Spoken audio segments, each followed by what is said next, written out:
tropa Yung dyan? mga pinanghihinaan ng mga tropa natin dyan.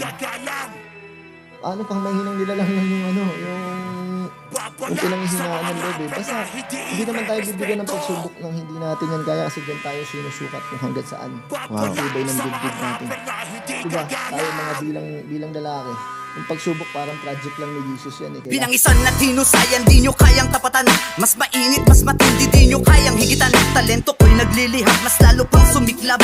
Di ako patadaig, bagong tunog sa pantine. Dahil ako si Chipax, lakas na di matitibag. Mula noon hanggang ngayon, nakatayo at matatag. Sa alyansang pinatibay, may basbas ng paraon. Binigyang kulay, halaga heto na pagkakataon. Kahit gano pa kaangas, mga buto'y gano katalas. Salagin mo mga tira ko, sa akin wala ka ng takas. Di sa lahat ng panahon, ikaw lamang ang magaling. Lahat ay pwedeng mahasa, mapurol ay tumatalim. Ang respeto ay basihan mula noon hanggang ngayon. Sa pagtanim ko ng pula, buga ko'y para bang dragon. Dahil hindi ka papasa, kulang kapahoy sa tasa. Pag-isip ka ng mabuti, bawal tatanga-tanga ha. nung mga experience ko dyan, unang-una hindi talaga naiiwasan yung away.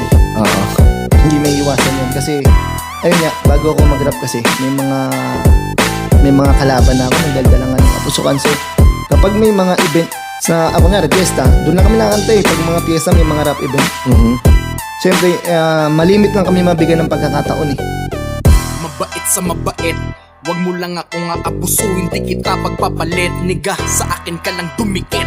Maging tapat ka lang, kasama ka sa paghibak na malagkit. Niga, kung isa ka sa mga tunay, asahan mo respeto ko sa'yo at pagpupugay. Kung isa ka sa mga peke, tumabi-tabi at babalian ka ng sungay. Si Blue Dice to, mga ungas na mulat sa may kalumpang, sa may kalsada lumaki. Isa to sa mga buang malabo mong maisahan. Kung gulangan sa gulangan, utak sindikato to, alam ko ang kalakaran.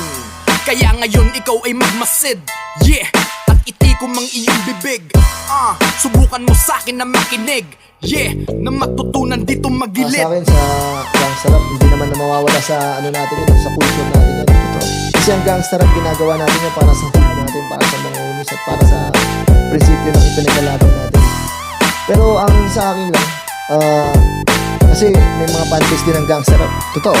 Meron, malakas yan ha. May mga possible din na gangs na na tumitingin Ika sa nga atin. ni Kuya Chon, ito ay payong kapatid. Tuloy lang sa abante, huwag gayaan natin lubid mapatid. Ihatid mo ang mensahe at iyong ipabatid. Na isa ka sa mga musikero dapat mapabilib. Kahit na liblib ang lugar na iyong nasasakupan, dapat bitbit ang respeto at pakikipagdaungang palad. Para misplay ka sa mga taonan dyan na hindi lang dito sa buong Rizal, lalo't di lang sa binangonan. Basta B-Town to, kilala nyo na ang inyong lingkod. 1940 ang tatak ng aming lungsod. Sa sindihan na pabilang, handa na sa susunod. Sa boses ng Rizal naman, isa ko sa tao sa likod. Isa't kalahating dekada na mula gumawa ng taludtod. Madami na din nasagupa at sububok ako'y mapalubog. Kaso malabo na mangyari dahil eksena ko'y hubog. Pag gumawa ako ng apoy, paniguradong abo sa sunog. Ako si Boss John at ang binangon ng Rizal. Ako, elementary pa lang ako, may idea na ako sa rap music.